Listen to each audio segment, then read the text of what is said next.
hari ini. So sekalian, hari ini kita akan mengambil seri yang baru di dalam pembahasan kita di dalam Persekutuan Pemuda Carry China, yaitu kita akan mengambil akan satu tema, yaitu Quarter Life Crisis, yaitu adalah satu hal di mana kita bicara tentang krisis seperempat abad. Nah, saudara, ini adalah sesuatu yang mungkin bagi sebagian orang adalah sesuatu yang baru, tapi juga mungkin sebagian orang adalah sesuatu yang sudah biasa. Tetapi saudara, bagaimanapun krisis seperempat abad ini adalah satu krisis yang melanda semua. Dan bagaimana kita sebagai orang-orang percaya, kita sungguh-sungguh memiliki hikmat di dalam menghadapi setiap krisis seperempat abad ini. Dan bagaimana kita coba untuk bagaimana sebagai orang Kristen, kita memahami tentang prinsip-prinsip yang sepatutnya untuk menjadi bagian di dalam kesaksian hidup kita, untuk kita dapat sungguh-sungguh bisa menjadi orang-orang yang percaya bahwa hidup itu bukan sesuatu yang selalu mengalami krisis, tapi bagaimana hidup itu bisa dimengerti di dalam perspektif yang indah dari perspektif Tuhan Allah. Dan kiranya Tuhan yang juga akan memimpin kita, khususnya pada hari ini kita akan masuk di dalam sesi yang pertama, yaitu kita akan bicara tentang life is beautiful. Saudara, pada saat kita melihat life is beautiful, saudara, banyak orang sulit menerima kalimat ini, saudara. Banyak orang tidak bisa menerima kalimat life is beautiful menjadi sesuatu yang diterima sebagai filosofi hidup. Kenapa, saudara? Karena banyak dari mereka sulit menerimanya karena mereka menghidupi sebuah kehidupan yang tidak pasti. Lalu mereka menghidupi sebuah kondisi, misalnya kondisi keluarga yang berantakan. Lalu mereka melihat bagaimana apa yang mereka lakukan di dalam dunia pekerjaan. Tugas begitu menumpuk dan tugas begitu memberikan pressure, dan akhirnya kita melihat life menjadi sesuatu yang bukan pleasure tapi pressure.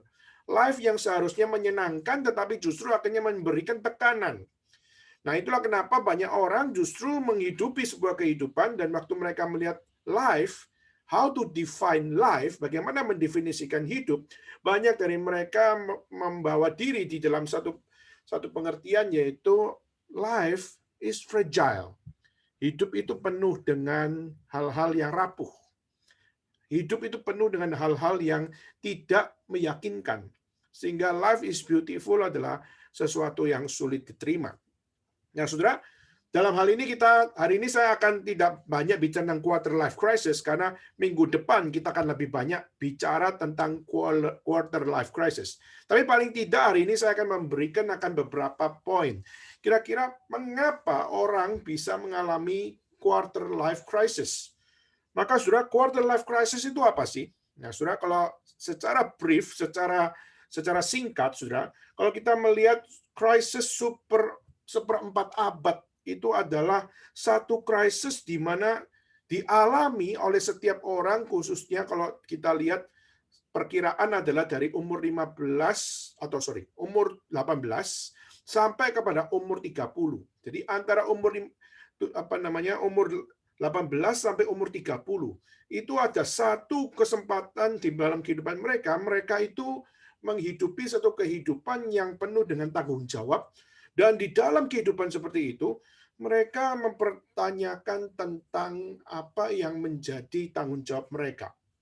Jadi di dalam umur 18 sampai 30 tahun itu banyak tuntutan, banyak tanggung jawab, banyak juga hal-hal yang harus secara dewasa dihadapi, lalu juga bagaimana harus mengambil keputusan. Nah, saudara, masa-masa seperti itu akhirnya menjadi satu masa yang bagi setiap orang, khususnya dalam perkiraan umur dari 18 sampai 30 tahun, mereka mengalami sebuah kegalauan, mereka mengalami kebingungan, mereka mengalami akan sesuatu hal, mereka merasa tidak puas, lalu juga mereka merasa depresi, mereka mengalami frustasi, bahkan mereka mengalami kecemasan dan sebagainya.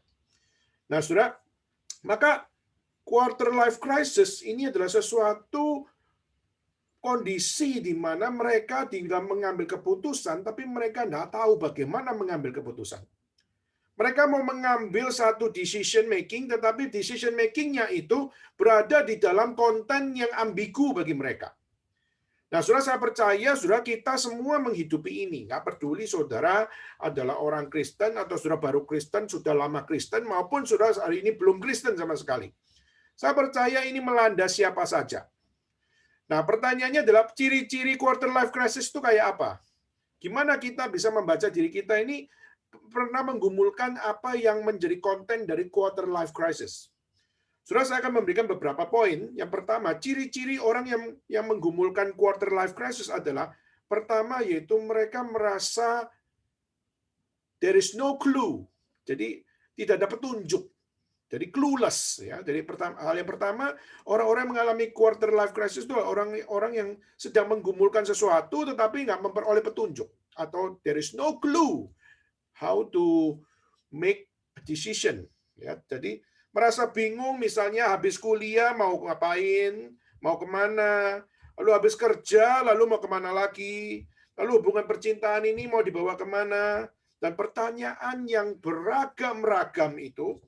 Nah, saudara, itu adalah satu hal tanda clueless, di mana kita merasa serba tidak tahu, kita merasa serba cemas, kita merasa serba bingung di dalam mengambil sebuah keputusan. Jadi, melihat segala sesuatu kayaknya there is no clue, tidak ada apa yang namanya petunjuk untuk membuat kita mengambil sebuah keputusan.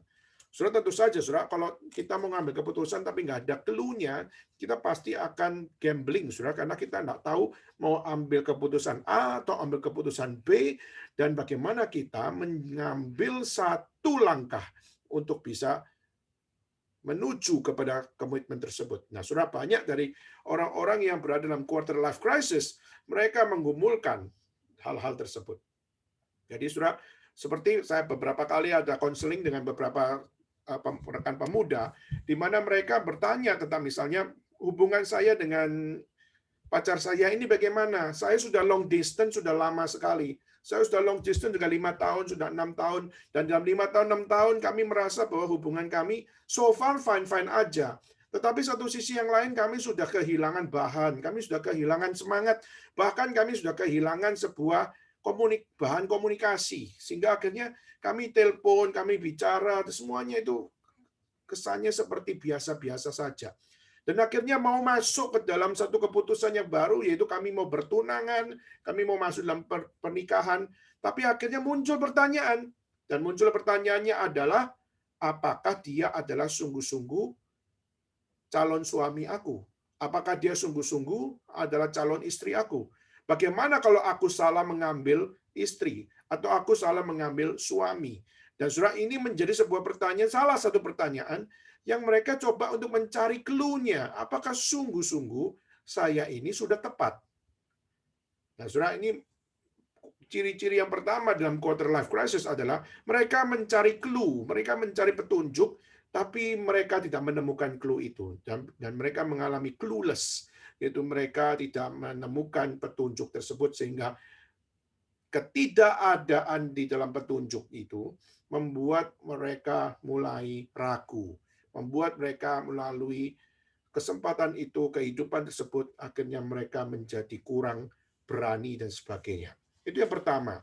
Jadi quarter life crisis khususnya di dalam kehidupan antara 18 sampai 30 tahun, mereka banyak sekali untuk mencari petunjuk, tetapi mereka belum menemukan petunjuk. Itu pertama.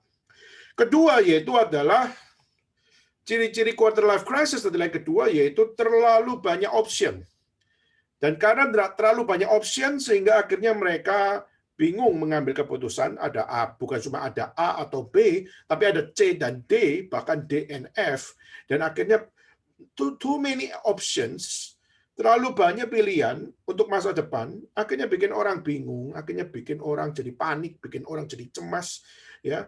Jadi akhirnya berpikir lagi, mungkin sudah planningnya A gitu ya, tapi akhirnya muncul B, C, D, E, F, dan akhirnya berpikir lagi. Yang seharusnya sudah pilih A, akhirnya mulai berpikir lagi, dan akhirnya mulai membingungkan diri dengan satu hal, yaitu apakah betul saya pilih A? Jangan-jangan saya salah pilih A, dan sebagainya. Nah, saudara, maka melihat peluang pada B, C, D, E, F, akhirnya makin bingung, dan akhirnya option-option itulah yang akhirnya membuat khususnya mereka untuk mempertanyakan apakah keputusan saya sudah benar. Oke, itu kedua.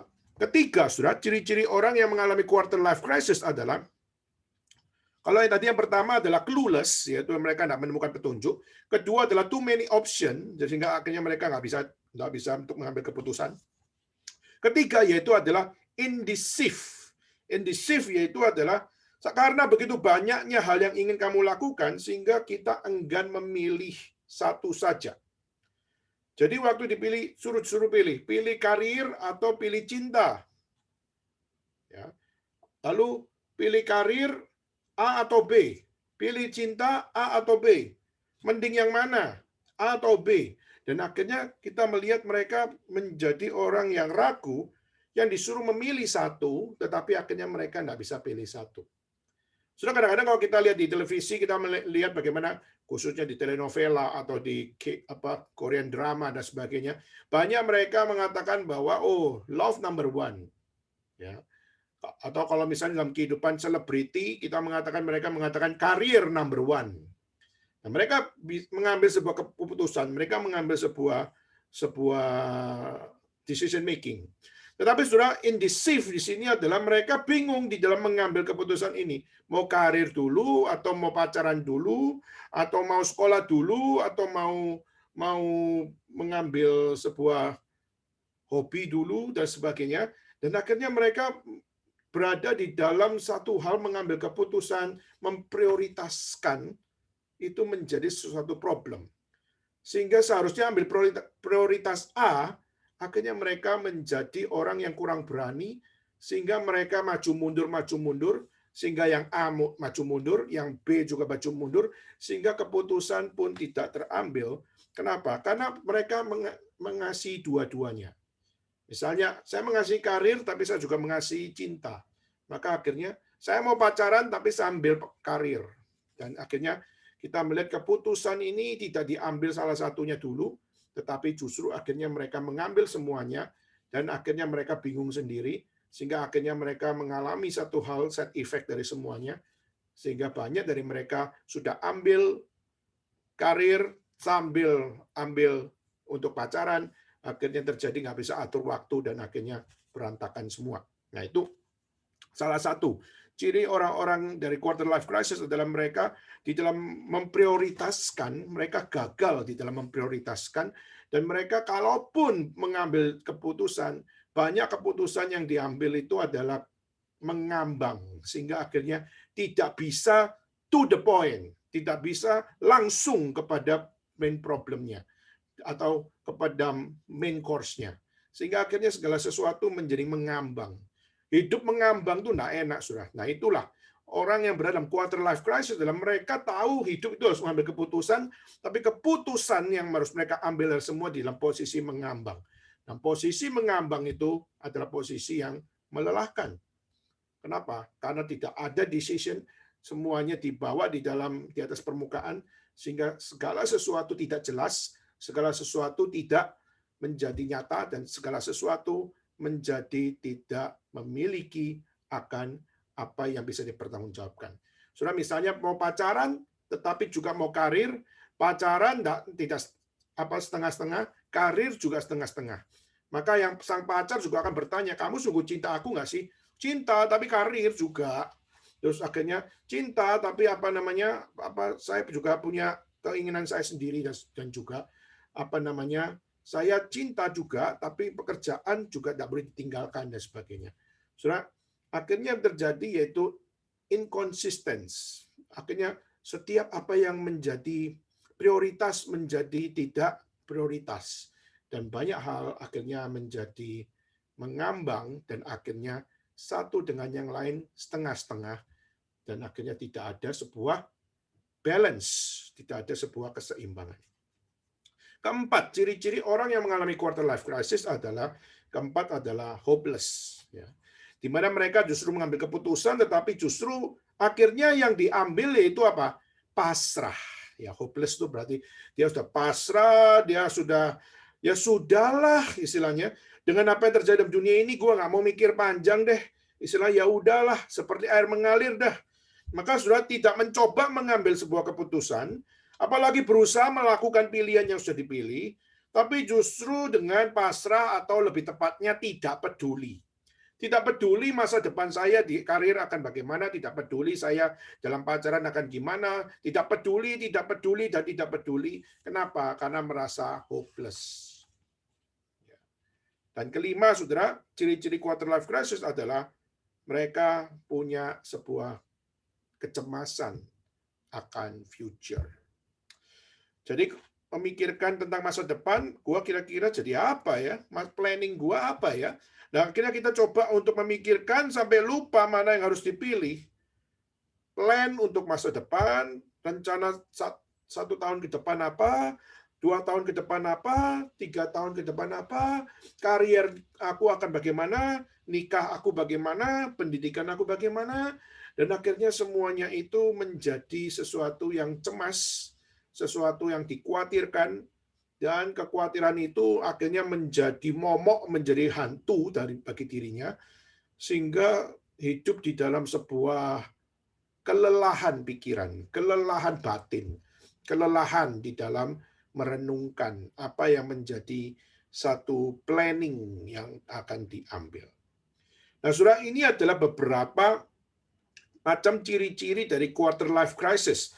Nah, kalau saya tanya kepada saudara sekalian, apakah saudara pernah merasakan ciri-ciri tersebut? Apakah saudara pernah menggumulkan akan ciri-ciri tersebut? Atau bahkan saudara pernah bergumul dengan ciri-ciri tersebut? Saudara, saya percaya setiap kita pasti mengalami ini. Ya.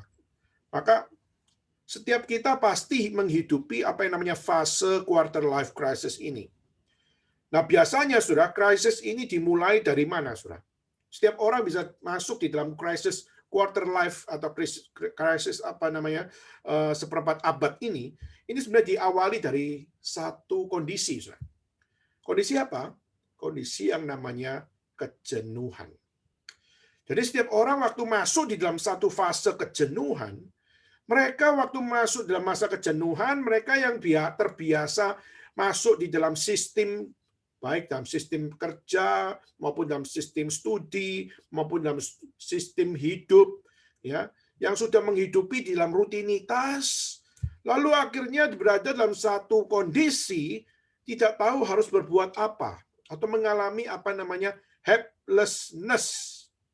Mengalami helplessness di saat kita terjebak, ya istilahnya itu di dalam rutinitas, atau bahasa psikologinya itu namanya feeling trap.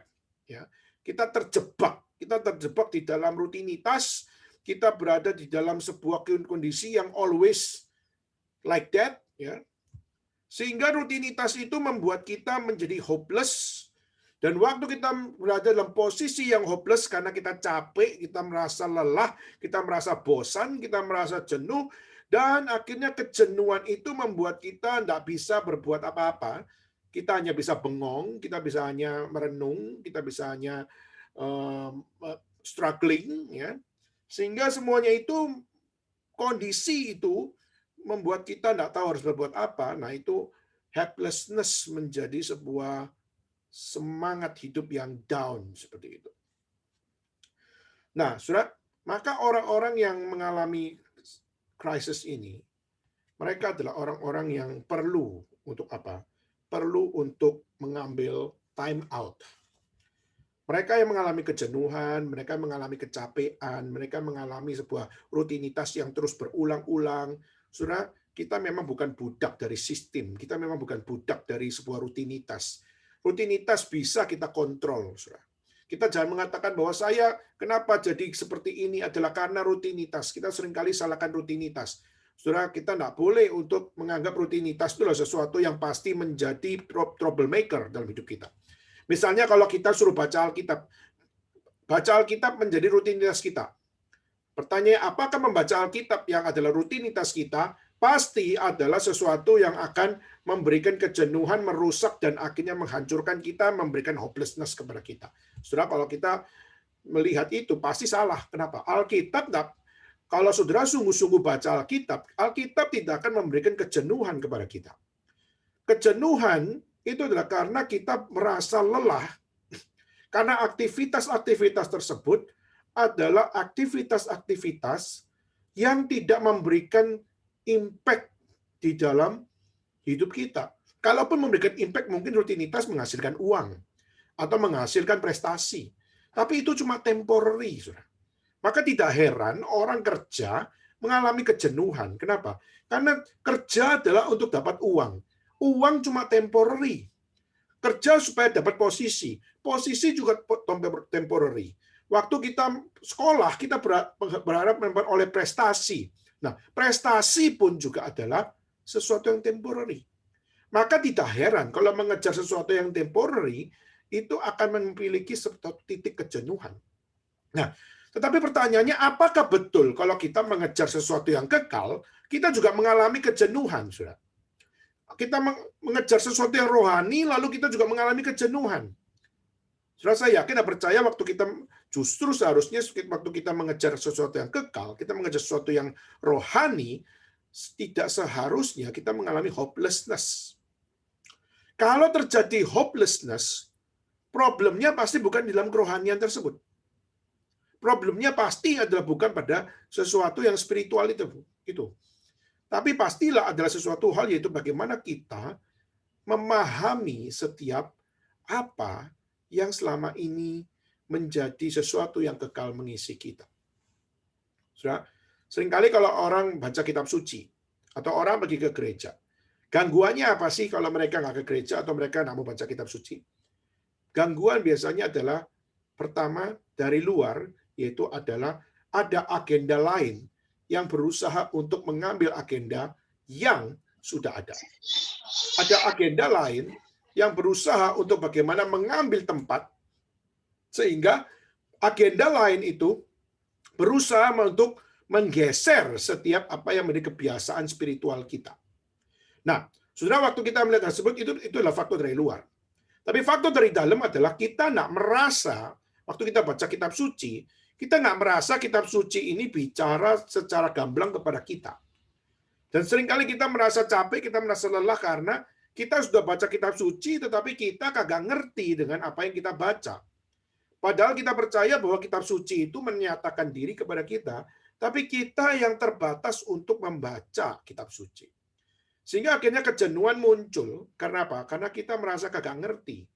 Kita merasa hopelessness. Kenapa? Karena nggak merasa adanya spiritual impact yang dapat menjadi konten yang dapat kita terima. Nah, saudara, itu akhirnya menjadi sesuatu yang melelahkan, menjenuhkan. Tapi sebenarnya kalau kita jujur berkata, sesuatu yang kekal tidak mungkin menjenuhkan kita. Sesuatu yang kekal tidak mungkin membuat kita mengalami hopelessness.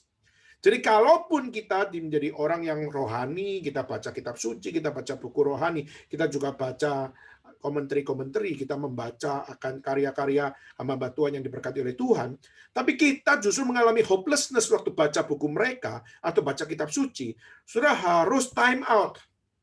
Saudara harus time out dan coba saudara untuk bertanya, yaitu apa? Apa yang salah di dalam diri saya? Seharusnya kalau yang kita baca adalah firman Tuhan. Firman Tuhan tidak mungkin menyebabkan hopelessness. Jadi kalau kita membaca kitab suci, hopelessness bisa terjadi adalah pada saat kita sudah memiliki hal yang tidak sepatutnya atau tidak benar atau tidak sejalan dengan apa yang ada di dalam kitab suci. Nah, saudara, itu sebenarnya kalau kita melihat kalau kita pinjam dari quarter life crisis adalah mereka merasa feeling trapped. Mereka mengalami satu hal terjebak di dalam sebuah rutinitas, terjebak di dalam sebuah culture atau terjebak di dalam sebuah sistem, terjebak di dalam pemikiran, sehingga akhirnya mereka nggak ngerti dengan pemikiran tersebut dan akhirnya mengalami hopeless. Dan karena sudah mengalami hopeless, akhirnya waktu suruh ambil keputusan, mereka nggak tahu bagaimana berbuat apa, akhirnya hopelessness menjadi sebuah jalan akhir. Nah, saudara, maka kita kalau orang yang mengalami quarter life crisis, mereka perlu punya satu masa di saat mereka mengalami kejenuhan, mereka perlu time out, mereka perlu take your time to break. Perlu waktu untuk ambil masa rehat sejenak, saudara. berusaha untuk pikir kembali, berusaha untuk memilah mana benar, mana salah. Perlu memilah untuk mengintrospeksi diri, apa yang benar, apa yang tidak benar, dan belajar bagaimana mengambil masa time out, mengambil masa untuk memilah, introspeksi, dan mengambil masa untuk apa? Untuk rebuilding. Jadi, mengambil masa rehat dari kejenuhan tersebut, lalu mulai belajar memilah atau how to separate untuk kita bisa membedakan mana yang benar, mana yang salah, mana yang selama ini pikiran saya adalah sejalan dengan yang benar, yang mana yang tidak benar. Ya. Dan kalau sudah tahu nggak benar, maka bagaimana rebuilding atau bagaimana kita membangun kembali konsep yang benar, dan yang sudah benar dijaga, di-maintain, dan juga dipelihara supaya tetap memiliki konsep yang benar. Dan setelah kita sudah punya masa time out, kita sudah bisa memilah, mengintrospeksi, lalu kita bisa rebuilding, kita punya konsep, kita remaking, kita punya konsep, kita back to the scripture, kita back to the roots, dan setelah itu belajar berikutnya yaitu how to explore. Bagaimana kita mencoba untuk kembali kepada realita dan mengeksplorasikan dari apa yang sudah kita rehat, apa yang sudah kita pilah, apa yang sudah kita introspeksi, dan apa yang sudah kita rebuilding, itu kita exploration, kita bawa di dalam ranah exploration, dan kita bawa semuanya itu untuk making a new plan. Nah, Saudara, itu adalah bagian-bagian dalam quarter life crisis yang kadang-kadang kita perlu untuk coba untuk introspeksi dan sebagainya. Nah, Saudara, tetapi Saudara, hal-hal yang perlu menjadi perhatian bagi kita yaitu adalah kenapa orang bisa mengalami quarter life crisis? Kenapa orang bisa sampai stres? Kenapa bisa ada orang yang sampai merasa kesepian padahal berada bersama orang banyak tetapi dia tetap merasa kesepian?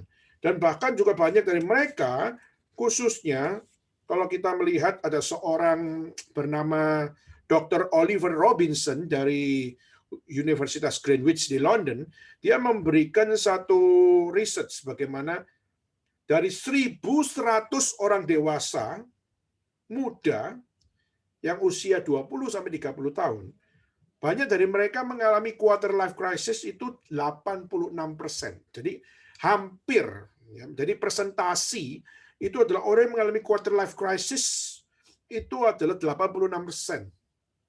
Di dalam 1.100 orang dewasa itu diperkirakan 86% mereka adalah mengalami quarter life crisis. Nah, dari analisa dari Dr. Oliver Robinson dari London, dari Greenwich, ya, penyebabnya apa mereka bisa mengalami itu? Minggu depan kita akan bahas lebih dalam, tetapi hari ini saya cuma berikan sebuah brief principle, ya, supaya kita bisa tidak merasa tidak tahu apa-apa tentang quarter life crisis. Tapi paling nggak penyebabnya apa? Kenapa orang kok bisa mengalami quarter life crisis? Nah, Saudara, yang pasti adalah yang pertama, penyebab quarter life crisis menurut dari seorang bernama Dr. Oliver Robinson pertama adalah karena faktor dari dalam, yaitu adalah self problem. Ya. Jadi sebenarnya faktor utama biasanya datang dari dalam, di mana ketika kita tidak mengenal diri kita atau di saat kita tidak mengenali apa yang namanya identitas diri kita. Jadi waktu kita belum bisa mengenali siapa diri kita sebenarnya, itu menjadi sesuatu yang sulit. Kenapa? Karena kita belum bisa kenal diri, lalu akhirnya kita tidak tahu kita mau ngapain, komitmen apa yang mau kita ambil juga kita tidak tahu, dan kita tidak bisa menentukan masa depan saya akan ke sini atau ke situ, maka akhirnya dengan tidak mengenal diri, akhirnya mereka merasa bingung, mereka merasa cemas, dan mereka merasa tidak secure. Nah, sudah faktor dalam diri ini penting di dalam sebuah introspeksi. Kedua, yang tadi saya sudah sempat singgung sebenarnya adalah faktor dari luar. Ya. Dari faktor dari luar, misalnya dari siapa? Dari luar biasanya pertama adalah dari keluarga. Nah, sudah kadang-kadang keluarga di satu sisi adalah kelompok yang paling dekat dengan kita. Ya. Jadi satu unit unit negara, istilah itu unit komunitas. Unit komunitas yang paling dekat dengan kita itu adalah keluarga. Nah, tapi keluarga menjadi faktor dari luar diri kita yang seringkali menyebabkan quarter life crisis. Kenapa? Karena seringkali keluarga seringkali ingin ikut campur dengan urusan kita. Ya, mereka ya kita bisa mengerti. Keluarga ingin memberikan yang terbaik bagi kita. Kadang-kadang mereka kepo-kepo adalah karena mereka ingin menjamin bahwa keputusan kita bukan keputusan yang salah. Nah, seringkali kita berada dalam posisi di mana mereka perhatian sih, mereka concern, tapi kadang-kadang mereka concern dan keponya itu justru bukannya membawa suasana lebih baik, tapi kadang-kadang memperkeruh suasana. Ya, sudah. Maka itu nggak jarang kita melihat bagaimana kehidupan kita itu diganggu dengan mereka adalah karena mereka menganggap gua ini sudah pernah hidup susah ya. Saya punya kehidupan di masa lampau itu adalah sesuatu yang penuh dengan didikan. Jadi mereka akhirnya merasa bahwa saya perlu mengajar kepada kalian, khususnya di zaman sekarang yang apa-apa serba mudah. Ya, misalnya mau cari informasi kalau dulu itu nggak bisa, nggak ada Google. Mereka semua adalah harus pergi ke perpustakaan. Ya. Jadi pada saat mereka membandingkan kehidupan dulu dan kehidupan sekarang terlalu mudah, terlalu instan. Padahal kehidupan dulu itu segala sesuatu di dalam segala masa-masa perjuangan. Nah, seringkali tidak jarang mereka membandingkan kehidupan mereka zaman dulu dengan kehidupan kita di zaman now, di zaman kita sekarang. Ya, kadang-kadang semuanya itu menjadi sesuatu hal yang dipaksakan sehingga akhirnya banyak hal, akhirnya kita merasa, kenapa sih hidup itu gampang loh? Kenapa harus dipersulit dengan prinsip-prinsip yang dari masa lampau dan sebagainya.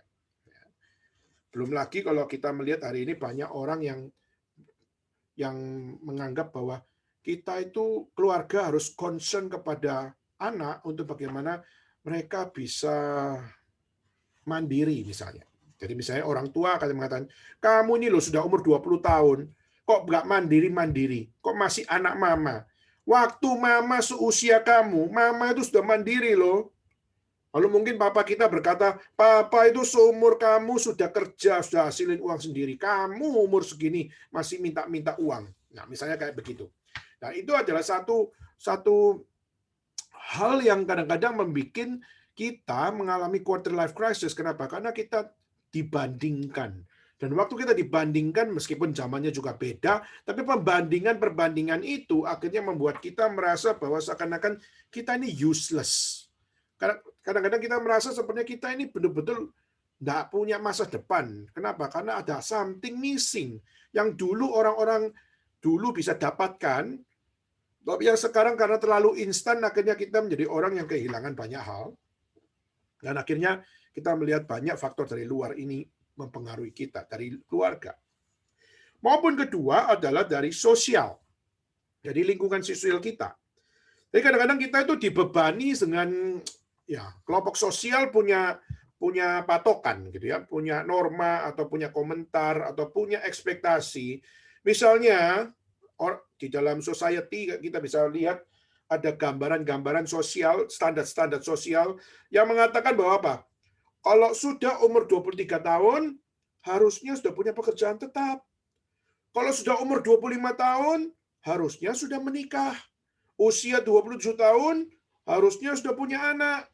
Siapa yang tidak tanggal umur 23 tahun tidak punya kerjaan, itu seakan-akan orang yang gagal. Orang yang 25 belum nikah, seakan-akan mereka adalah orang yang gagal. 27 tahun tidak punya anak, seakan-akan orang yang gagal. Saudara, pertanyaannya siapa yang bilang harus di umur seperti itu? Tidak ada, saudara. Tidak ada yang ngomong. Patokannya itu bukan ada patokan secara letter atau secara absolut. Tapi justru itu adalah harapan society, harapan sosial.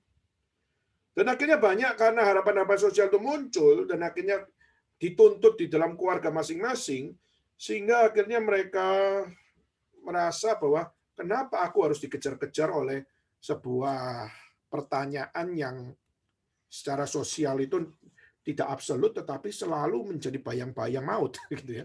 Saudara, maka itulah kenapa saudara kita seringkali stres di saat orang misalnya kita belum nikah gitu ya, akhirnya orang terus tanya, kapan kamu nikah? Sudah umur berapa? Kenapa kok nggak nikah-nikah? Saudara, kadang-kadang kita merasa bahwa itu pertanyaan itu personal sebenarnya.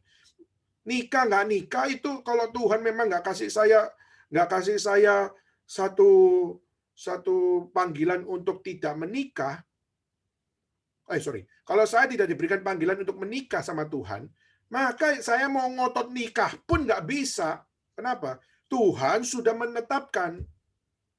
Nah, saudara, kalau kita lihat hal seperti itu, seringkali society berusaha dari luar untuk berusaha menstreskan kita, memberikan crisis, memberikan dampak crisis kepada kita. Sehingga nggak heran kegalauan muncul, rasa cemas muncul, bingung dengan hidup muncul, pilihan yang harus dipilih muncul. Akhirnya kita mulai sibuk memikirkan kegalauan itu. Akhirnya kita mulai mencari jalan keluarnya dengan hal yang mungkin positif, tapi juga mungkin negatif dan bahkan pasif. Sehingga akhirnya kita menjadi stuck dan kita seringkali berada dalam sebuah lubang hitam. Kita bingung mau ngapain, kita hanya bisa diam, kita bisa ngelamun, cuma bisa mikir dengan stres, memendam masalah tersebut. Stuck.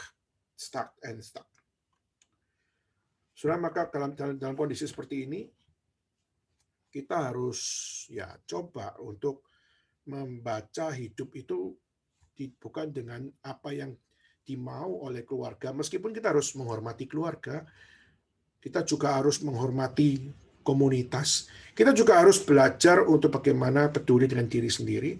Tapi kadang kita juga perlu untuk introspeksi. Selama ini pemikiran saya tentang hidup secara pribadi itu apa? Seringkali konsep saya tentang keluarga dan sesama itu apa? Kalau kita bisa memilah segala sesuatunya di dalam cara pandang yang benar, maka saudara, setiap problem demi problem itu akan bisa kita lewati. Setiap crisis, quarter life crisis itu kita bisa hadapi dan kita bisa terobos. Kita bisa terobos semuanya, kita bisa melakukan breakthrough di dalam melewati semua. Memang saudara, tidak sedikit kasus-kasus yang muncul, misalnya kita melihat bagaimana, misalnya ada seorang yang mengatakan, saya tuh pingin sekali bisa sekolah, tapi bisnis bokap ini butuh generasi yang baru. Nah, saudara, kadang-kadang yang terjadi yaitu akhirnya sebuah struggle, yaitu apa? Habis lulus, mau sekolah ambil master, atau lanjutin bisnis bokap. Bokap sudah teriak-teriak. Ayah sudah teriak-teriak. Lanjutkan. Tapi kita punya hasrat, saya mau sekolah. Nah, kadang-kadang kita bingung. Atau kedua tadi problem yang kita bisa lihat banyak sekali muncul yaitu saya bingung sudah pacaran 7 tahun tapi masih nggak yakin dia apakah yang terbaik buat dia, hehehe, gitu ya. Dan akhirnya mengatakan he's he the one, apakah dia adalah satu-satunya. Dan juga mungkin ada orang yang bergumul juga dengan apa?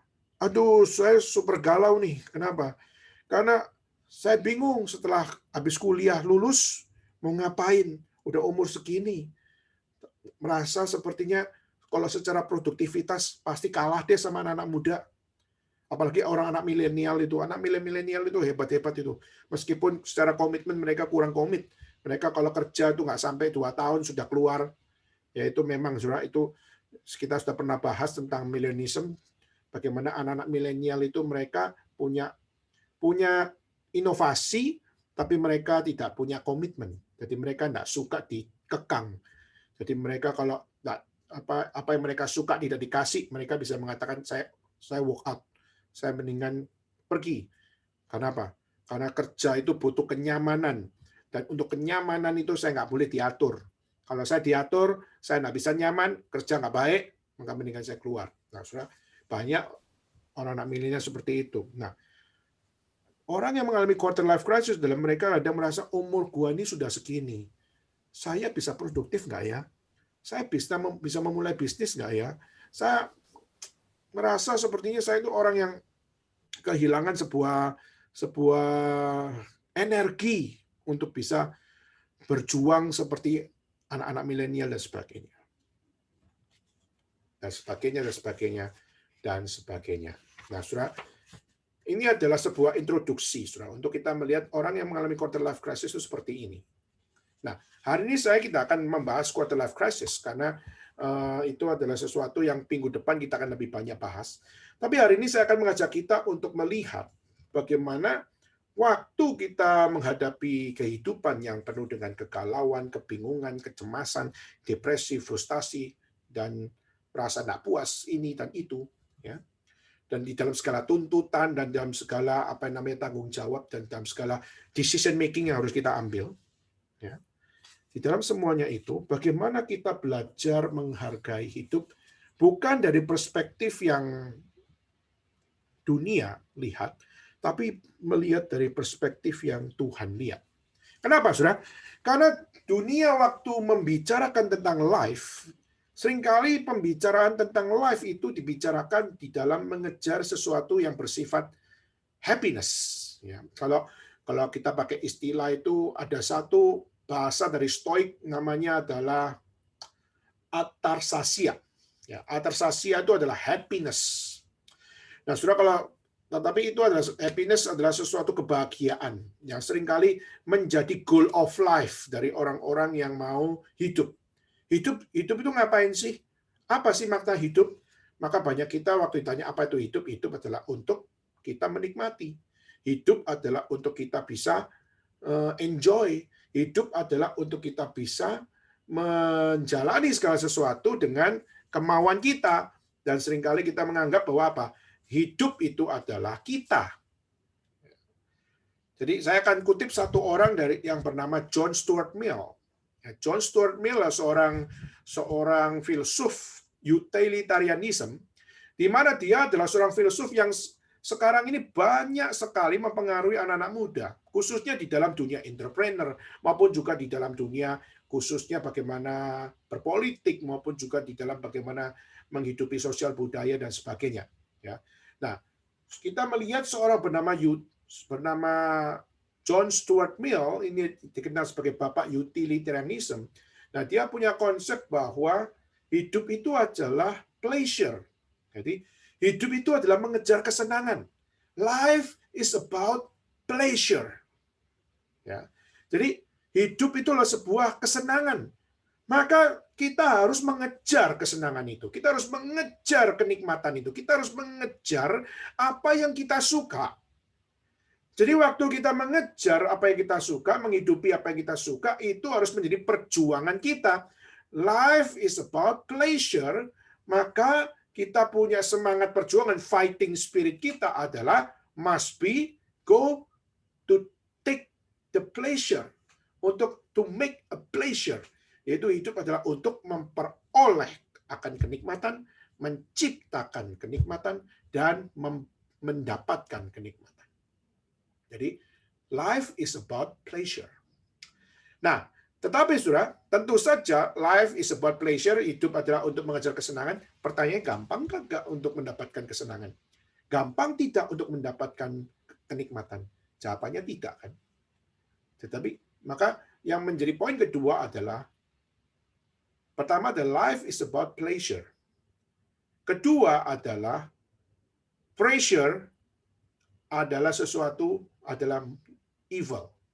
Jadi, life is about pleasure, hidup itu adalah sebuah kenikmatan, dan musuh dari kenikmatan adalah pressure.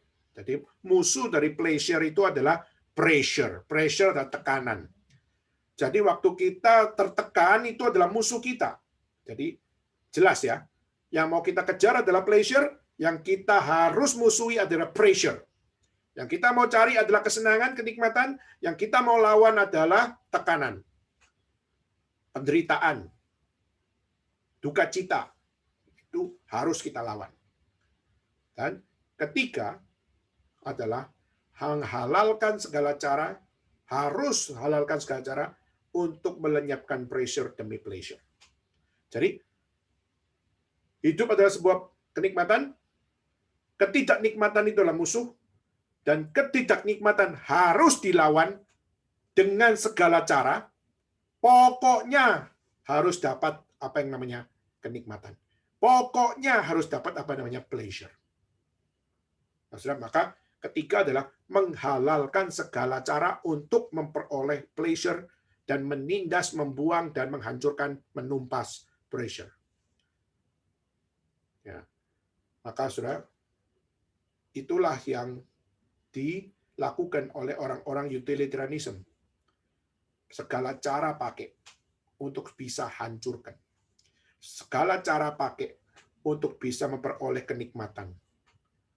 Segala cara pakai. Mau cara yang in the good way or the bad way, silakan. Yang penting tujuannya nyampe. Nah, seringkali inilah, saudara, yang menjadi satu semangat dunia, di mana dunia mengajak kita untuk mengejar kenikmatan, dan untuk mengejar kenikmatan, lawanlah yang membawa kita untuk terhalang untuk mengejar kenikmatan. Sehingga hidup itu sesuatu yang bebas. Hidup itu adalah sesuatu yang lepas. Hidup adalah sesuatu yang nggak boleh diatur oleh yang lain, dikekang oleh yang lain, termasuk hukum, termasuk agama, termasuk keluarga, termasuk orang-orang paling dekat kita. Nggak boleh mencampuri urusan ini. Maka saudara, itulah kenapa kalau kita melihat banyak sekali orang-orang yang memiliki konsep seperti ini adalah orang-orang yang menghalalkan segala cara di dalam memperoleh kenikmatan. Bahkan Tuhan pun mereka lawan.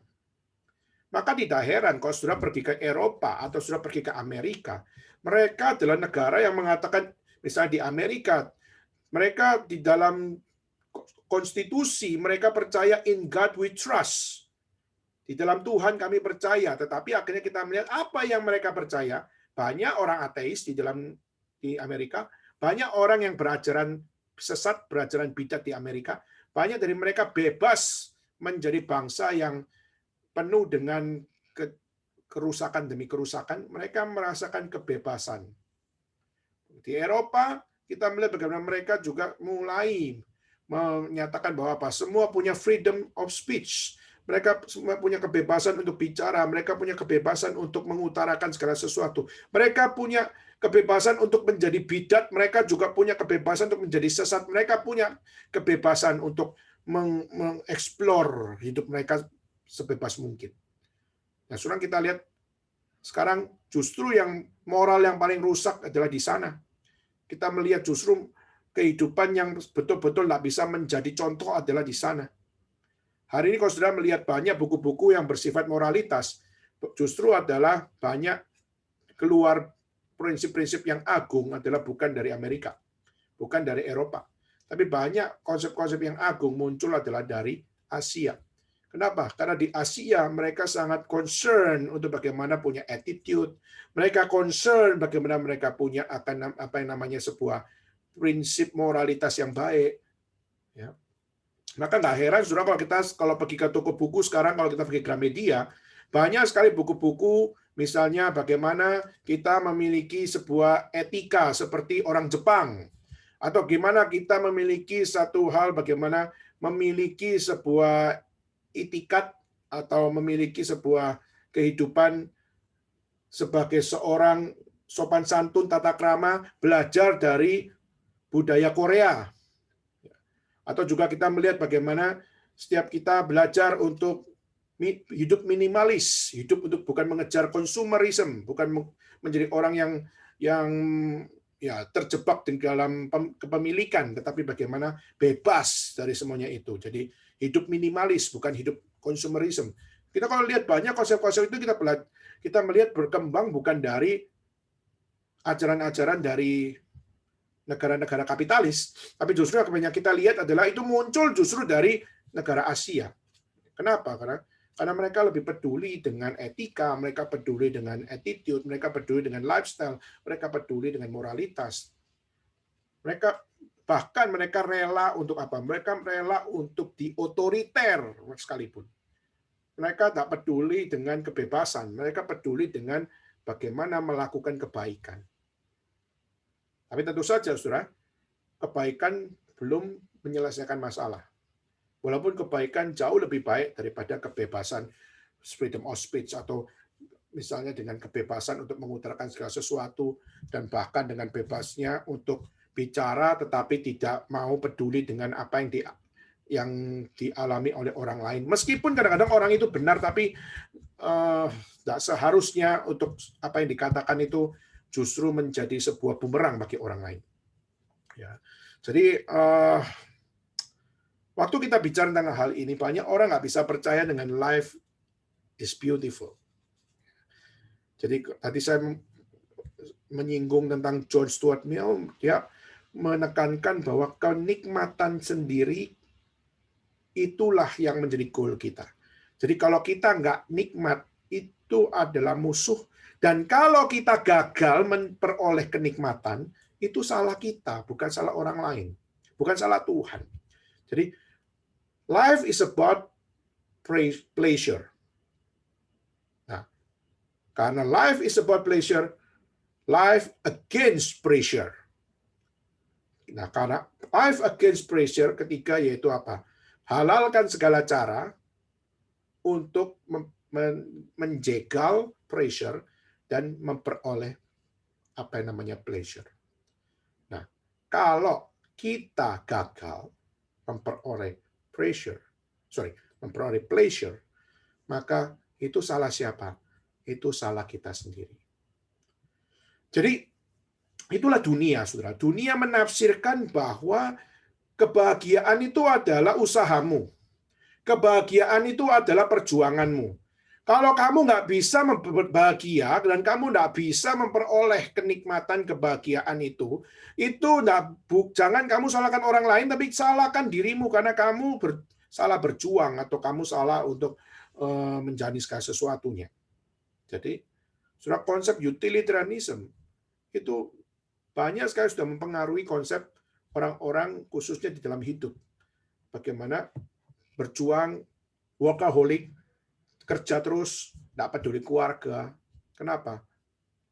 My pleasure adalah uang. My pleasure adalah gaji tinggi. My pleasure adalah memperoleh apa yang namanya satu tabungan. My pleasure adalah apa? Dapat rumah. Bisa dapat fasilitas. My pleasure adalah saya bisa punya apartemen, saya bisa punya mobil, dan sebagainya. Jadi, saya harus against pressure. Berarti saya harus against orang-orang yang mengatakan, yang menganggap bahwa apa? Menganggap bahwa saya itu kok nggak pernah pulang ya. Kok saya nggak pernah telepon orang tua ya. Kok saya nggak pernah untuk apa namanya bersosialisasi dengan orang ya. Hidup itu cuma kerja. Kerja itu boleh, saudara. Tetapi kalau sampai orang dunia mengatakan bahwa apa? Kerja itu number one, lalu akhirnya keluarga nggak dianggap, saudara. Itu juga adalah sesuatu yang luar biasa tidak benar. Nah, banyak orang di dunia seperti itu. Sehingga pressure itu adalah keluarga. Pressure itu adalah misalnya istri. Pressure itu adalah anak. Pressure itu adalah papa mama dan sebagainya. Nah, saudara, itu luar biasa jahat. Dan bahkan kalau misalnya nggak bisa mengalahkan pressure, nggak bisa mengendalikan pressure, maka nggak dapat pleasure, maka apa? Itu salah siapa? Itu salah sendiri. Maka banyak orang-orang yang berusaha mengejar keberhasilan, banyak dari mereka workaholic, dan banyak dari mereka mengorbankan apa yang dianggap pressure, dan kadang-kadang yang dianggap pressure itu adalah yang paling berarti di dalam hidup. Bahkan Tuhan. Berapa banyak orang kerja, bahkan hari Minggu mereka nggak mau ikut ke gereja. Kenapa? Bagi mereka, pleasure number one. Dapat uang number one. Kerjaan number one. Dan demi kerja, mereka rela untuk tidak ke gereja. Nah, saudara, pertanyaannya, gereja number one, atau Tuhan number one, atau kerja number one? Saudara, banyak dari kita justru punya sebuah kompromi dalam hal ini. Apalagi yang di Tiongkok, saudara. Di China itu kita banyak agenda-agenda yang tidak tepat sebenarnya. Misalnya apa? Di China, kita tahu China negara komunis. Banyak dari mereka hari Minggu kerja, hari Minggu sekolah. Saudara, Saya ngerti bahwa memang kita harus sekolah, kita harus kerja, kita harus menghormati kalender pemerintah. Nah, tapi kita juga harus punya sesuatu yang dapat membawa kita untuk tetap disiplin. Misalnya apa? Boleh nggak saya izin 1 jam, 2 jam setelah kebaktian saya sekolah? Atau izin 1-2 jam setelah itu saya kerja? Itu memungkinkan. Atau kalau perlu ambil cuti, potong gaji, nggak apa-apa. Tapi tetap ke gereja. Nah, seringkali kita itu mengambil sebuah tindakan-tindakan yang semau sendiri sebenarnya. Karena Alkitab sudah mengatakan ingatlah dan kuduskanlah hari Sabat. Tapi seringkali kita gampang sekali untuk melakukan Photoshop, melakukan editing. Sepertinya mudah sekali. Sepertinya Tuhan itu mengerti. Sepertinya Tuhan itu bisa untuk kita otak-atik. Saudara, kalau Tuhan otak-atik kita, yang rugi siapa? Saudara yang rugi. Waktu Tuhan mengotak-atik kita, maka kita dirugikan. Tuhan sudah kasih perintah. Tuhan sudah kasih akan satu hal kita lakukan. Tapi justru kita yang melakukan akan satu hal, yaitu tidak melakukan dengan benar, tapi justru kita melakukan editing. Itu tentu saja adalah sesuatu saudara akan terima sendiri apa yang menjadi faedah dari semua itu. Maka apakah uang number one? Apakah pekerja adalah number one? Saya percaya, saudara, kerja ada nomornya, tapi Tuhan harusnya number one. Nah, maka life is beautiful. How to define that? Saudara, maka saya sebagai hamba Tuhan, saya mengajak kita untuk melihat kepada kitab suci. Kenapa? Karena kitab suci justru mengajarkan kita banyak sekali prinsip-prinsip kehidupan. Kita sudah bahas beberapa tema yang luar biasa tentang hidup. Misalnya kita sudah pernah bahas di dalam kebaktian hari Minggu, kita pernah bahas tentang apa yang namanya teologi kehidupan dari kitab Pengkhotbah. Kita juga sudah bahas dari kitab Habakuk. Kita sudah bahas khususnya bagaimana memahami sebuah kehidupan dari perspektif biblikal. Ya.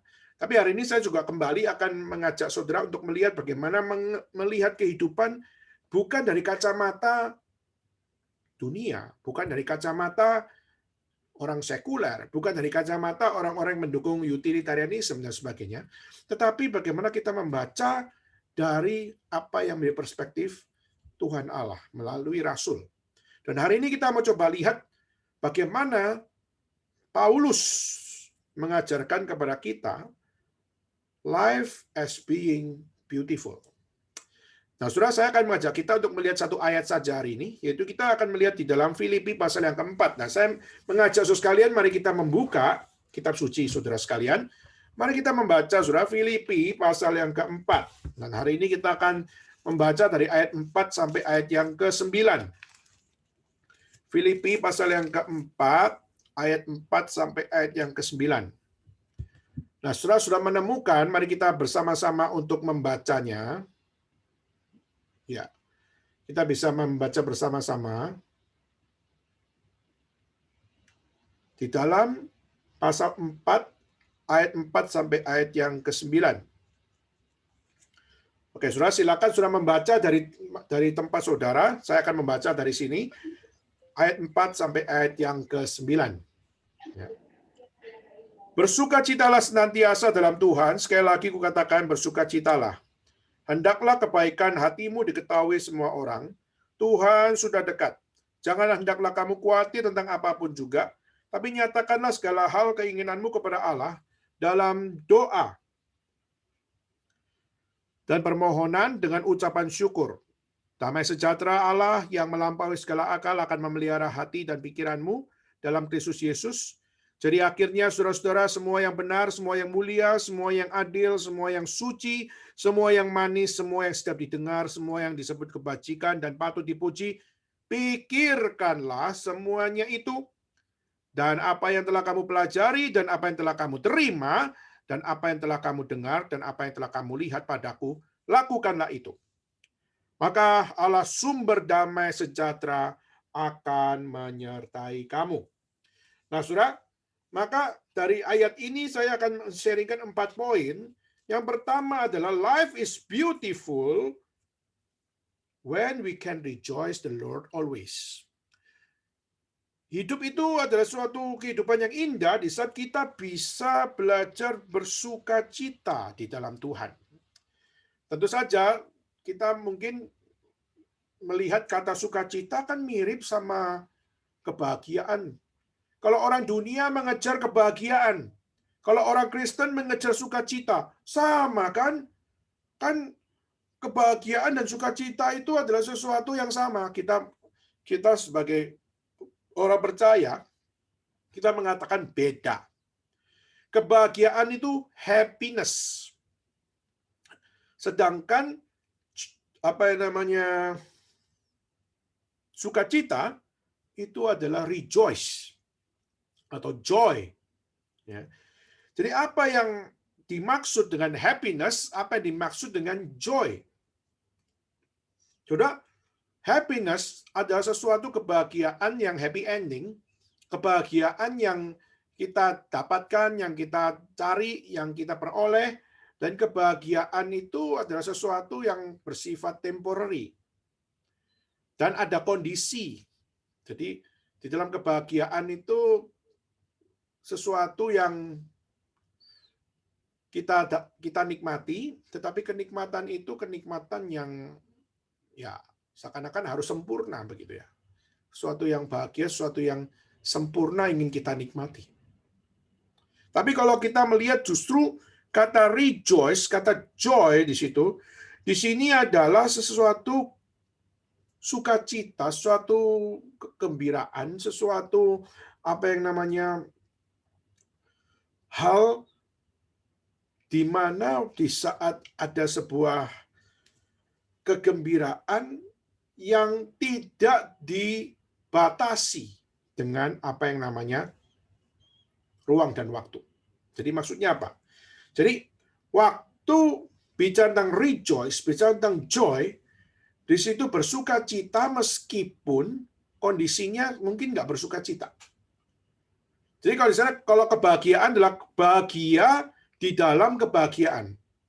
Tetapi kalau di sini sukacita bukan di dalam kesempurnaan sukacita, tapi sukacita di dalam ketidaksukacita. Maksudnya apa?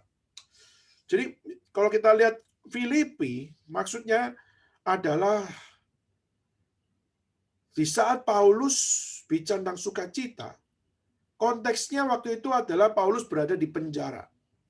Penjara bukan tempat sukacita. Nggak ada orang bilang saya mau bersukacita di penjara. Nggak ada orang berkata bahwa sukacita itu connect dengan penjara. Penjara itu connect dengan apa yang namanya kesepian. Connect dengan apa yang namanya ketertutupan. Connect dengan apa yang namanya hukuman.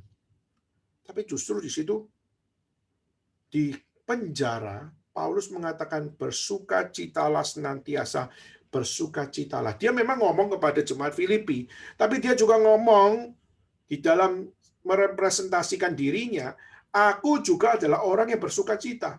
Meskipun aku di dalam penjara, aku menderita, aku dikekang, tetapi aku tetap bersukacita. Kenapa aku bersukacita? Karena Tuhan. Ada Tuhan. Nah, maka Paulus berada di penjara, lalu Paulus melawan ajaran-ajaran yang sesat, lalu Paulus berhadapan dengan kematian.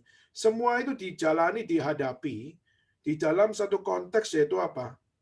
Dijalani dan dihadapi dalam satu konteks, yaitu dia mengalami suffering. Tetapi meskipun dia mengalami suffering, dia tetap melihat God is beautiful. Dia masih melihat life is beautiful. Dia masih melihat segala sesuatu itu indah di dalam Tuhan. Nah, saudara, kalau orang dunia mengejar happiness without pressure, tapi justru kita melihat di sini joy, rejoice, even though they have pressure. Jadi, yang satu meniadakan pressure, yang satu menghadapi pressure. Breath through the pressure. Ya. Jadi orang yang bisa bersuka cita di dalam pressure itu adalah orang yang memahami hidup lebih daripada orang yang sekedar mengejar happiness. Nah, life is beautiful. Saudara, kalau kita melihat justru dalam kehidupan orang-orang percaya, banyak orang-orang yang percaya life is beautiful because of God, because of Christ, because of the Holy Spirit. Banyak dari mereka mempercayai bahwa semua itu adalah karena Tuhan. Mereka sampai rela hidup di dalam treasure life loh.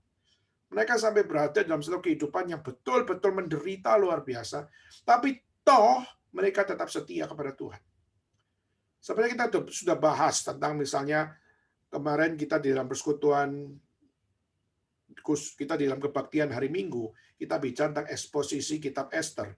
Nah, kita tahu dalam kitab Esther, Haman dan Mordekai memiliki konflik. Kenapa? Karena Haman adalah seorang pemimpin yang minta dihormati sama semua bangsa, termasuk orang Yahudi. Tapi seorang bernama Mordekai mengatakan, saya tidak akan menyembah kamu. Kenapa? Karena aku punya budaya bahwa yang aku sembah cuma Tuhan Allah. Di luar Tuhan Allah nggak ada orang yang aku sembah. Maka Haman marah luar biasa. Kok enak? Saya sudah punya posisi tinggi, tapi orang bisa menyembah saya. Kenapa kamu nggak mau? Maka gantinya, kamu harus saya tumpas. Kamu harus saya genocide. Kamu harus saya musnahkan. Saudara, dan dia mengatakan, jangan kira cuma kamu yang akan saya musnahkan. Satu bangsa Yahudi akan saya musnahkan. Saudara, itu yang dilakukan oleh Haman. Dan Haman menjilat Raja Ahasveros. Untuk apa? Untuk supaya mengikuti apa yang dia mau. Dan akhirnya Raja mengatakan oke. Dan setelah itu yang dilakukan oleh siapa namanya? Dilakukan oleh Haman itu apa? Dia melakukan satu gerakan terorisme, yaitu apa? Bayar orang-orang untuk melakukan penangkapan, bayar orang-orang untuk supaya orang Yahudi disiksa, bangsa Israel disiksa. Saudara, kalau kita melihat secara sejarah, kenapa Mordekai tidak mau menyembah Haman? Sebenarnya Mordekai orang yang takut akan Tuhan. Kenapa? Karena dia tahu firman Tuhan tidak pernah salah. Dan firman Tuhan tertulis, yaitu apa? Keturunan dari bangsanya Esau, Edom, Amalek, Agag, itu Tuhan sendiri akan memusnahkan mereka. Tuhan berjanji bahwa dari keturunan Amalek tidak ada yang akan tersisa. Nah, saudara, kita melihat Haman adalah keturunan Amalek. Maka Tuhan pasti tidak berkenan kepada orang itu. Dan saudara, dalam keadaan seperti itu, kita percaya Mordekai tahu, kitab suci mencatat itu. Maka kitab suci tidak mungkin salah. Maka kitab suci pasti benar. Maka itulah kenapa mereka tidak mau menyembah kepada Agag. Karena Agag pasti akan dibasmi oleh Tuhan. Nah, singkat ceritanya, Agag dibasmi. Kita melihat singkat ceritanya, Haman dibasmi. Maka sudah sampai sekarang kita melihat kerajaan Persia sekarang adalah Iran. Di sana sudah melihat, kalau sudah pergi ke Iran, ada kuburan dari Mordekai dan ada kuburan dari Esther, di mana mereka berdua bukan orang Persia. Mereka berdua juga bukan orang Iran. Mereka dua adalah orang Yahudi. Maka coba lihat, di dalam tradisi Persia, di dalam tradisi apa yang namanya Iran, kenapa kok bisa orang Yahudi di dalam? Karena Tuhan memakai dua orang ini untuk menyelamatkan orang Yahudi di dalam tradisi orang Persia. Dan Tuhan memakai Persia untuk membebaskan bangsa Israel dari Babylonian. Sehingga akhirnya kita melihat segala cara yang Tuhan kerjakan. Semua adalah sungguh-sungguh tercatat dalam sejarah. Nah, kurang ajarnya adalah tahun lalu, apa yang menjadi mausoleum atau apa yang namanya tempat kuburan daripada Mordekai dan juga Esther itu dibakar oleh teroris. Itu kurang ajar luar biasa. Itu juga dilakukan oleh ISIS di Irak, di mana kuburan dari Yunus juga dibakar. Soalnya ini kurang ajar luar biasa. Mereka berusaha untuk melenyapkan khususnya apa yang dalam kitab suci, pekerjaan-pekerjaan Tuhan yang Tuhan telah kerjakan dalam sejarah. Mereka mau musnahkan. Nah, Tuhan pasti akan hukum orang-orang seperti itu. Oke, kita kembali. Maka life is beautiful. Di sini bukan pressure harus dibuang, tapi pressure harus dihadapi. Bukan berarti ajaran-ajaran sesat itu dibiarkan, tapi ajaran sesat juga harus dihadapi. Bukan berarti kematian harus ditinggalkan, kematian juga harus dihadapi. Maka itulah, life is beautiful when we can rejoice in the Lord always. Maka kita bisa bersuka cita senantiasa. Kenapa? Karena dunia ini sementara. Sedangkan rejoice, joy, itu adalah selama-lamanya. Happiness itu cuma temporary. Joy itu eternal. Dan saat kita bisa menikmati rejoice, kita bisa menikmati joy, itu adalah melampaui temporary. Maka menderita bukan masalah. Maka mati bukan masalah. Maka mengalami kerugian bukan masalah. Life is still beautiful. Kenapa? Karena Tuhan sudah memberikan joy kepada kita. Kita diterima di surga. Kita diterima oleh Dia. Maka tidak ada yang ditakuti di dunia ini. Life is beautiful. Saudara, itu di dalam ayat 4 dan ayat 5. Maka dikatakan bersukacitalah senantiasa. Sekali lagi bersukacitalah. Hendaklah kebaikan hatimu diketahui semua orang. Tuhan sudah dekat. Berarti menyatakan bahwa rejoice itu adalah sebuah jawaban dari life is beautiful. Jadi kalau saudara tidak mengalami rejoice from the Lord, maka saudara tidak mungkin bisa berkata life is beautiful. Kenapa? Karena saudara belum diselamatkan oleh Tuhan. Karena saudara belum menerima pengampunan dari Tuhan. Saudara belum menerima apa yang namanya kebebasan dari dosa. Saudara belum terima surga di dalam hidup saudara dan saya. Itu yang pertama. Kedua, saudara, life is beautiful when we can control anxieties. Itu di saat kita bisa mengontrol apa yang namanya kekhawatiran. Ayat 6 dan 7 dikatakan apa? Janganlah hendaklah kamu khawatir tentang apapun juga. Tetapi nyatakanlah segala keinginanmu kepada Allah dalam doa permohonan dengan ucapan syukur. Ya, jadi anxieties itu adalah sesuatu yang real, saudara. Jadi kekhawatiran itu semua orang mengalami kekhawatiran. Tetapi kekhawatiran bisa dikontrol. Maka dikatakan jangan hendaknya kamu khawatir tentang apapun juga. Jadi kekhawatiran itu ada, tetapi mengontrol kekhawatiran itulah yang perlu kita training. Inilah yang perlu kita disiplinkan. Yaitu bagaimana kita belajar mendisiplinkan untuk belajar tidak khawatir. Untuk kita belajar fokus. Fokus apa? Fokus kepada Allah.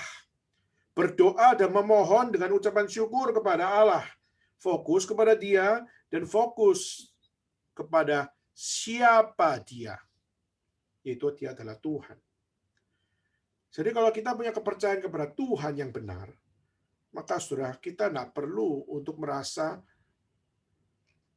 small faith, atau kita mengalami kecil iman, atau kita mengalami apa namanya satu hal kita tidak merasa damai di dalam Tuhan. Kenapa? Karena justru kita waktu fokus kepada Tuhan, tidak ada yang perlu ditakuti, tidak ada yang perlu dikhawatirkan. Kenapa? Karena kekhawatiran itu takluk di hadapan Tuhan. Jadi pelajaran untuk jangan khawatir, saudara, adalah sesuatu yang baik. Apalagi di dalam kitab Matius dikatakan bahwa apa? Burung pipit saja Tuhan kasih makan, apalagi kita. Jadi kita melihat bagaimana Tuhan aja menjaga binatang, apalagi Tuhan menjaga, apalagi manusia. Tuhan pun menjaga manusia. Itu hal yang kedua. Jadi pertama adalah waktu kita bisa rejoice to the Lord, kita bisa bersuka cita sampai kepada kekekalan, maka kita percaya life is beautiful. Meskipun menghadapi struggle, menghadapi pressure, is okay. Kenapa? Tuhan sudah menjamin hidup kita. Kedua adalah kita bukan diperbudak oleh kita punya kekhawatiran, tapi kita justru harus belajar mengontrol kekhawatiran, dan kita tetap belajar untuk mengontrol, untuk kita fokus kepada Tuhan, dan fokus kepada dirinya. Itu kedua. Ya. Ketiga, saudara, kita lihat di dalam ayat berikutnya, damai sejahtera Allah yang melampaui segala akal akan memelihara hati dan pikiranmu dalam Kristus Yesus. Nah, saudara, ketiga yaitu adalah life is beautiful di saat pikiran kita dan juga kita punya hati itu semua berada di dalam Kristus. Kenapa, saudara? Karena di dalam Kristus, Dia yang adalah Tuhan yang sempurna, dan Dia adalah manusia yang sempurna. Dia adalah imam, raja, nabi yang sempurna. Maka di dalam Kristus yang sempurna, Dia adalah kebenaran. Dan kebenaran itu adalah yang pertama, sesuai fakta, bahwa kita butuh juru selamat. Kedua, kebenaran itu memiliki keasliannya, keoriginalnya, dan kita melihat Kristus adalah original, diutus oleh Allah, Dia adalah inkarnasi Allah, dan Dia adalah juru selamat kita. Dan ketiga, Dia membawa selera Tuhan Allah di bumi, yaitu Dia membawa kesucian Allah dibicarakan di bumi, dan kita diajak bagaimana hidup suci di dalam Tuhan. Nah, saudara, itu adalah kebenaran yang tidak bisa dikopi oleh siapapun. Hari ini kita melihat banyak orang beragama dengan kopi-kopi. Ya, jadi banyak mereka mengkopi kekristenan, mereka mengkopi teologi, mereka mengkopi segala sesuatunya, tapi mereka mengkopinya dengan mencampur adukan dengan harapan supaya kepercayaan mereka jauh lebih lengkap daripada kekristenan. Tapi justru kita melihat iman kekristenan nggak usah di-compare, nggak usah dicampur adukan. Alkitab dengan dirinya sendiri mampu mendefense semuanya.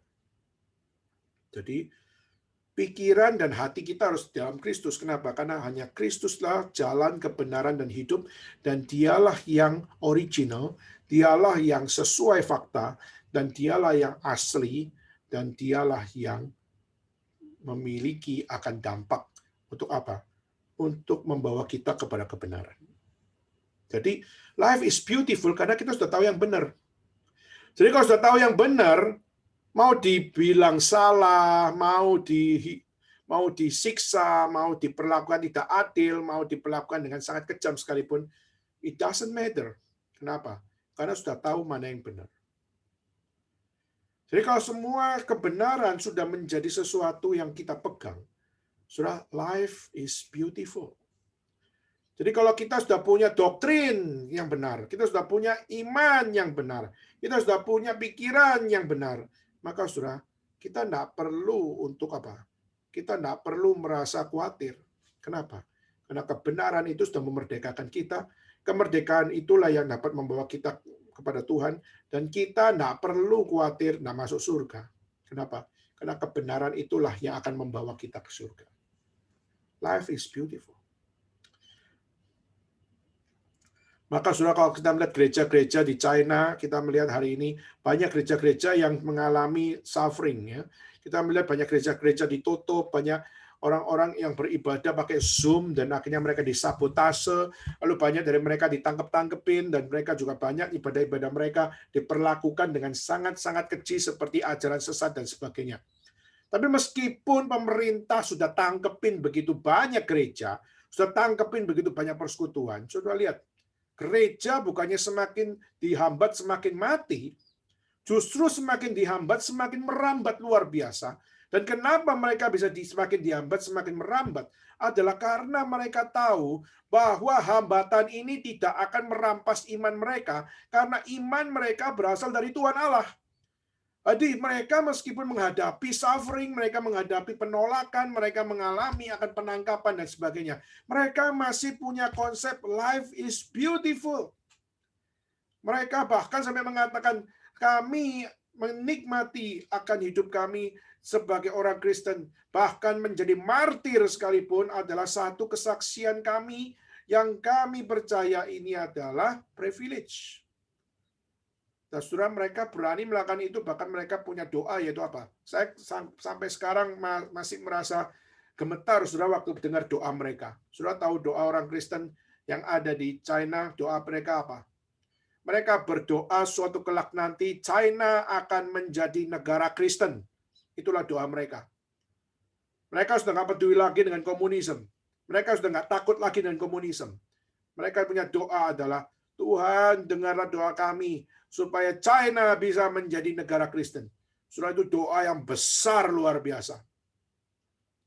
Nah, saudara, kenapa mereka bisa berani seperti itu? Karena mereka tahu Tuhan Allah adalah kebenaran. Dan Tuhan Allah tidak mungkin dapat disuap oleh siapapun. Dia adalah yang benar, maka dia akan selalu membawa kebenaran. Dan mereka membawa surga bagi orang-orang yang mengikut dia. Dan itu kebenaran. Maka mereka tidak takut, meskipun diperlakukan dengan tidak adil, mengalami penangkapan, mengalami akan penderitaan, mereka tetap dengan setia. Kenapa? Life is beautiful. In Christ, life is beautiful. Dan terakhir, saudara, hari ini kita akan sama-sama menutup, yaitu di dalam ayat 9. Dan ayat 8 dan 9. Jadi akhirnya, saudara-saudara, semua yang benar, semua yang mulia, semua yang adil, semua yang suci, semua yang manis, semua yang sedap didengar, semua yang disebut kebajikan, yang patut dipuji, pikirkanlah semuanya itu. Dan apa yang telah kamu pelajari, yang telah kamu terima, dan apa yang telah kamu dengar, yang apa kamu lihat dan kamu lakukan. Lakukanlah itu. Maka Allah sumber damai sejahtera menyertai kamu. Saudara, life is beautiful di saat apa? Kita melakukan secara kontinu apa yang benar, mulia, adil, suci, manis, sedap didengar, yang adalah kebajikan, patut dipuji. Pikirkanlah terus-menerus, continue, secara continually. Yang kau pelajari, kau terima, yang kau dengar, dan apa yang kau lihat, lakukan secara continually. Maka Allah sumber damai sejahtera menyertai kamu. Berarti apa? Saudara, ini adalah pelajaran how to persevere. Bagaimana kita belajar punya ketekunan. Ketekunan untuk apa? Ketekunan untuk memikirkan apa yang suci, yang adil, yang benar, yang mulia, yang manis, yang sedap didengar, yang adalah kebajikan. Pikirkanlah terus. Gumulkanlah terus untuk bagaimana secara moral benar, secara biblical benar, secara attitude benar, secara kehidupan benar, dan secara dampak benar. Dan belajar, menerima, mendengar, melihat, dan melakukan untuk menjadi saksi Tuhan. Dan biarlah itu tetap haruslah kau kerjakan. Kenapa? Dengan melakukan itu, kita akan mengalami penyertaan Tuhan. Coba surah lihat. Secara kontinu melakukan apa yang Tuhan suruh. Tuhan sumber damai sejahtera menyertai kamu. Ini mirip dengan apa yang ada di dalam kitab Matius, yaitu apa? Pergilah, jadikanlah semua bangsa muridku. Baptislah mereka dalam nama Allah Bapa, Putra, dan Roh Kudus. Dan ketahuilah engkau bahwa aku akan menyertai engkau sampai akhir zaman. Kata penyertaan Tuhan. Life is beautiful di saat kita melakukan apa yang Tuhan perintahkan, apa yang Tuhan ajarkan, apa yang Tuhan anugerahkan, dan kita mengalami penyertaan Tuhan. Orang yang melakukan firman mengalami penyertaan Tuhan. Maka life is beautiful karena ada penyertaan Tuhan. Kalau hari ini kita, sudah, di saat kita khawatir, maka kita akan menjadi orang-orang yang tidak mengalami penyertaan Tuhan. Jadi ini adalah sesuatu yang kita perlu sama-sama untuk bahwa di dalam diri kita yaitu penyertaan Tuhan adalah one for sure, adalah sesuatu yang harus terjadi. Maka itulah kenapa kita perlu untuk punya sebuah attitude untuk sama-sama memiliki akan satu hal bagaimana life is beautiful di dalam konsep teologi kekristenan berbeda dengan cara pandang orang dunia. Itulah kenapa waktu orang dunia melihat cara hidup orang Kristen yang saleh dan berani mati demi kesalehan itu, orang menganggap bodoh, mereka menganggap bahwa itu tindakan konyol. Tetapi justru kita melihat life is truly beautiful because of God alone, because of Christ alone, because the Holy Spirit, the providence of the Holy Spirit, truly life is beautiful in God. Maka saudara, itulah kenapa waktu mengalami quarter life crisis sekalipun, waktu kita nggak tahu bagaimana memutuskan atau bagaimana mengambil satu decision dan sebagainya, saudara, di saat kita menselaraskan dengan firman Tuhan, kita mungkin menghidupi sesuatu yang dunia katakan sepertinya kita tidak sesuai dunia. Nggak apa-apa. Lebih baik saudara nggak cocok dengan dunia, tapi saudara cocok dengan firman Tuhan. Lebih baik saudara nggak cocok dengan dunia, tapi saudara cocok dengan Tuhan Allah. Dan Tuhan Allah berjanji, barang siapa yang hidup cocok dengan firman Tuhan, Tuhan menyertai mereka. Maka jangan kita kecil hati, jangan kita merasa pesimis, tapi mari kita hadapi kehidupan termasuk quarter life crisis ini dengan satu keyakinan, yaitu apa? Life is beautiful because of God, and God will lead us. Tuhan akan memimpin kita. Tuhan akan menyatakan apa yang namanya providensianya. Dan hanya di dalam Dia saja.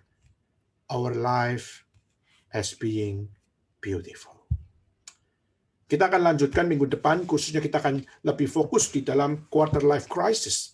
Dan kita coba untuk membaca apa yang menjadi konsep di balik quarter life crisis dan bagaimana Christian worldview, cara pandang Kristen memandang akan quarter life crisis. Dan kiranya Tuhan memberkati kita pada malam hari ini, dan kiranya Tuhan juga yang memberkati kita di dalam pembahasan berikutnya. Di dalam 1 bulan ini kita akan banyak untuk masuk untuk bagaimana melihat akan quarter life crisis di dalam cara pandang iman kekristenan, supaya kita bukan terjebak, bukan kita mengalami akan life yang trapped atau yang mengalami jebakan, tapi kita justru dapat bebas dari jebakan itu. Tidak ikut format dunia, tapi kita ikut format Tuhan Allah. Kita ikut di dalam under providence-nya Tuhan Allah, dan kita menghidupinya di dalam beautiful life-nya Tuhan Allah. Amin. Mari kita sama-sama tundukkan kepala, kita bersama-sama berdoa. Dan saya minta satu rekan kita untuk berdoa. Saya minta saudari Kreslin bisa berdoa untuk kita semua pada malam hari ini. Mari kita berdoa. Tuhan, terima kasih atas penyertaan-Mu bagi kami pada hari ini, sehingga kami bisa sekali lagi mendengarkan akan kebenaran firman-Mu, ya Tuhan. Tuhan, ampunilah kami, ya Tuhan, bila kami masih sering hidup jauh daripada kebenaran-Mu, kami masih sering anxious, kami masih sering hidup dengan hopelessness, dan hidup jauh daripada-Mu, dari kami seakan-akan hidup tanpa pengharapan. Padahal kami tahu, ya Tuhan, bahwa Engkau adalah sumber satu-satunya pengharapan, bahwa life ini adalah beautiful bila kami hidup di dalam Engkau. Tuhan, kiranya Engkau yang selalu menyertai setiap kehidupan kami, agar kami dapat hidup selalu setia dan seturut dengan kehendak dan kebenaran-Mu saja, Tuhan. Kami tidak mendengarkan dan juga melakukan apa yang jauh daripada Engkau, cuman hanya agar dipandang baik oleh dunia, tapi agar kiranya kami dapat hidup seturut dengan firman-Mu saja, Tuhan. Tuhan, kiranya Engkau yang selalu menyertai setiap kehidupan kami, Engkau memberikan kami hope dalam setiap perjalanan hidup kami ke depannya, Tuhan. Kami tidak dapat hidup tanpa pertolongan-Mu, ya Tuhan. Terima kasih, Tuhan, atas firman-Mu pada hari ini. Kiranya Engkau juga yang mengumpulkan kami kembali pada minggu-minggu selanjutnya. Terima kasih, Tuhan. Di dalam nama Tuhan Yesus kami berdoa dan bersyukur. Amin.